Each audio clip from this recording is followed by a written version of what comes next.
കടുത്തതോടെ പക്ഷിമൃഗാദികൾക്ക് super cooling സംവിധാനമാണ് തിരുവനന്തപുരം മൃഗശാലയിൽ ഒരുക്കിയിരിക്കുന്നത്. മൃഗശാലയിലെ സംവിധാനങ്ങളെപ്പറ്റി S Shalini തയ്യാറാക്കിയ റിപ്പോർട്ട് കാണാം.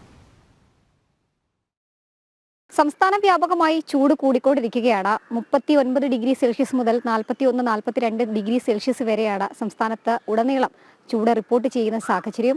മനുഷ്യർ പൊള്ളുന്ന ചൂടിനെ അതിജീവിക്കാൻ വേണ്ടി പല ശ്രമങ്ങളും നടത്തിക്കൊണ്ടിരിക്കുകയാണ്. അതേസമയം തന്നെയാണ് പക്ഷിമൃഗാദികളും ഈ ചൂടിനെ ഏത് തരത്തിലാണ് അവർക്ക് ഉണ്ടാകുന്ന ആശങ്കകൾ, ഒപ്പം തന്നെ പല മൃഗശാലകളിലും അവർക്ക് വേണ്ടിയിട്ടുള്ള പ്രത്യേക ക്രമീകരണങ്ങൾ, സജ്ജീകരണങ്ങളൊക്കെ ഒരുക്കിയിട്ടുണ്ട്. ഞാനിപ്പോൾ ഉള്ളത് തിരുവനന്തപുരം മൃഗശാലയിലാണ് ഉള്ളത്. ഇവിടുത്തെ മൃഗങ്ങൾക്കായി പ്രത്യേക സൗകര്യങ്ങളും അത്യാധുനിക സൗകര്യങ്ങൾക്കൊപ്പം തന്നെ അവരുടെ ആഹാര രീതി തന്നെ ഈ ഒരു വേനൽക്കാലത്ത് ക്രമീകരിച്ചിട്ടുണ്ട്. നമുക്കൊപ്പം ഇപ്പോൾ ചേരുന്നത് ഡോക്ടർ നികേഷ് ആണ്. ഇവിടുത്തെ വെറ്റിനറി ഡോക്ടറാണ്. ഇവിടുത്തെ മൃഗപരിപാലനം, ഒപ്പം തന്നെ അവർക്ക് വേണ്ടിയിട്ടുള്ള എല്ലാ ആവശ്യങ്ങളും അദ്ദേഹത്തിന്റെ ശ്രദ്ധയിലൂടെയും കൈകളിലൂടെയും പോകുന്നത്. അദ്ദേഹത്തോട് തന്നെ ചോദിച്ചറിയും. സർ, ഈ ഒരു ചൂട് വേനൽക്കാലം മൃഗങ്ങൾ അതിജീവിക്കാൻ പാടുപെടുകയാണ് വീടുകളിലടക്കം വളർത്തുന്നത്. ഇപ്പൊ എന്തൊക്കെയാണ് ക്രമീകരണങ്ങൾ തിരുവനന്തപുരം മൃഗശാലയിലേക്ക്? വേനൽക്കാലത്തിൻ്റെ തുടക്കത്തിൽ തന്നെ നമ്മൾ മൃഗങ്ങൾക്ക് ഹീറ്റ് സ്ട്രെസ് മാനേജ് ചെയ്യുന്നതിന് വേണ്ടിയിട്ടുള്ള സൗകര്യങ്ങൾ ഒരുക്കിയിട്ടുണ്ടായിരുന്നു. പ്രത്യേകിച്ച് കടുവ, കരടി, സിംഹം എന്നിവയുടെ കൂടുതൽ നമ്മൾ മിസ്റ്റ് വാട്ടർ സ്പ്രേയിങ് സിസ്റ്റം നമ്മൾ കൊണ്ടുവന്നിട്ടുണ്ട്.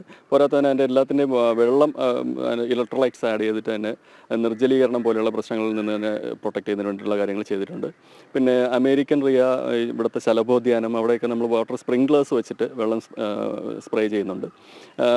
റെപ്റ്റൈൽ കേജിൽ, അതായത് നമ്മുടെ പാമ്പുകളുടെ കൂട്ടിനകത്തേക്ക് നമ്മൾ പുതിയ എയർ കണ്ടീഷനിങ് സിസ്റ്റവും പോരാത്ത തന്നെ ഒരു പെഡസ്റ്റൽ ഫാനും ഒക്കെ നമ്മൾ ആഡ് ചെയ്തിട്ടുണ്ട്.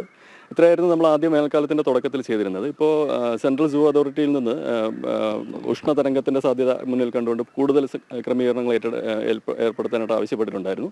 അപ്പോൾ അതനുസരിച്ച് നമ്മളിപ്പോൾ ഫ്രീസ് ചെയ്തിട്ടാണ് പഴങ്ങളും പച്ചക്കറികളും ഒക്കെ കുരങ്ങുകൾക്കും കരടികൾക്കും ഒക്കെ നമ്മൾ കൊടുക്കുന്നത്. ഒരു ഐസ് ഫ്രൂട്ടിൻ്റെ ഒരു മാതൃകയിലാണ് ചെയ്യുന്നത്. പിന്നെ നേരത്തെ പറഞ്ഞ പോലത്തെ ഇലക്ട്രോലൈറ്റ്സ് ആഡ് ചെയ്യുക, അങ്ങനത്തെ വാട്ടർ ആക്സസ് കൂട്ടുക, പിന്നെ ഈ കൈമാറ്റങ്ങൾ ഒഴിവാക്കുക. അതായത് ഇപ്പോൾ ഒരു സൂവിൽ നിന്ന് മറ്റൊരു സൂവിലേക്കുള്ള മൃഗ കൈമാറ്റം ഒഴിവാക്കുക. ഇതൊക്കെയാണ് സെൻട്രൽ സൂ അതോറിറ്റി പറഞ്ഞേക്കുന്നത്. അപ്പോൾ അതൊക്കെ ആ മാറ്റങ്ങളൊക്കെ നമ്മളിവിടെ വരുത്തിയിട്ടുണ്ട്. ഇതുവരെ നമുക്ക് ഹീറ്റ് സ്ട്രെസ് കൊണ്ടുള്ള ഒരു ഡെത്തും ഇതുവരെ ഉണ്ടായിട്ടില്ല. ഡെത്തല്ല, ഒരു ഡിസീസ് കണ്ടീഷൻ പോലും നമുക്ക് ഇതുവരെ ഹീറ്റ് സ്ട്രെസ്സിൽ ഉണ്ടായിട്ടില്ല. അപ്പോൾ അതുകൊണ്ട് ഇപ്പോൾ നമ്മുടെ ഹീറ്റ് മാനേജ്മെൻറ്റ് ഇപ്പോൾ പ്രോപ്പർ ആണെന്നാണ് നമ്മളിപ്പോൾ കണക്കാക്കുന്നത്. പോരാതെ തന്നെ നമുക്കിവിടെ ഇഷ്ടംപോലെ വാട്ടർ അവൈലബിലിറ്റി ഉണ്ട്. പൊതുവേ മറ്റ് സൂകളിലൊക്കെ വാട്ടർ സ്കേഴ്സിറ്റി ഉണ്ട്. പക്ഷേ നമ്മുടെ സൂവിൽ ഒരു 2 നാച്ചുറൽ പോണ്ടും 1-2 കുഴൽക്കിണറുകളൊക്കെ ഉള്ളതുകൊണ്ട് തന്നെ വാട്ടർ അവൈലബിലിറ്റി ഉണ്ട്. ഇതുവരെ വരെ പ്രശ്നങ്ങളൊന്നും കണ്ടിട്ടില്ല. മാംസാഹാരം കഴിക്കുന്ന മൃഗങ്ങളുണ്ട്, ഒപ്പം പച്ചക്കറികളും പഴവർഗ്ഗങ്ങളും കഴിക്കുന്നത്. അവർക്ക് എങ്ങനെയാണ് ഒരു ഫുഡ് അറേഞ്ച് ചെയ്തിട്ടുള്ളത്? അവരുടെ സമയക്രമീകരണം, ഒപ്പം എന്തൊക്കെ ആഹാരങ്ങളാണ് പ്രത്യേക മെനുവിൽ ഉൾപ്പെടുത്തിയിട്ടുള്ളത്? ഈ മാംസാഹാരം കഴിക്കുന്നവരുടെ മെനുവിൽ നമുക്ക് അധികം മാറ്റം വരുത്താൻ പോസിബിലിറ്റി കുറവാണ്. അപ്പോൾ നമ്മൾ അതുകൊണ്ട് തന്നെ അത് കൂളർ അവേഴ്സിൽ സപ്ലൈ ചെയ്യുന്ന പോലെ, അതായത് ഒന്നുകിൽ ഏർലി മോർണിംഗിൽ കൊടുക്കുക, അല്ലെന്നുണ്ടെങ്കിൽ ലേറ്റ് ഈവനിങ്ങിൽ കൊടുക്കുക എന്ന് പറയുന്ന രീതിയിലേക്ക് ടൈമിംഗ് ചേഞ്ച് ചെയ്തിട്ടുണ്ട്. മറ്റുള്ള സസ്യാഹാരം കഴിക്കുന്ന അനിമൽസിനൊക്കെ നമ്മൾ സക്കുലൻറ്റ് ഫ്രൂട്ട്സ്, അതായത് ഒരുപാട് വെള്ളം ഉള്ള തണ്ണിമത്തൻ, വെള്ളരിക്ക പോലെയുള്ള തണുപ്പുള്ളതും വെള്ളമുള്ളതുമായിട്ടുള്ള ഫ്രൂട്ട്സും വെജിറ്റബിൾസും കൂടുതലായിട്ട് ആഡ് ചെയ്തിട്ടുണ്ട്.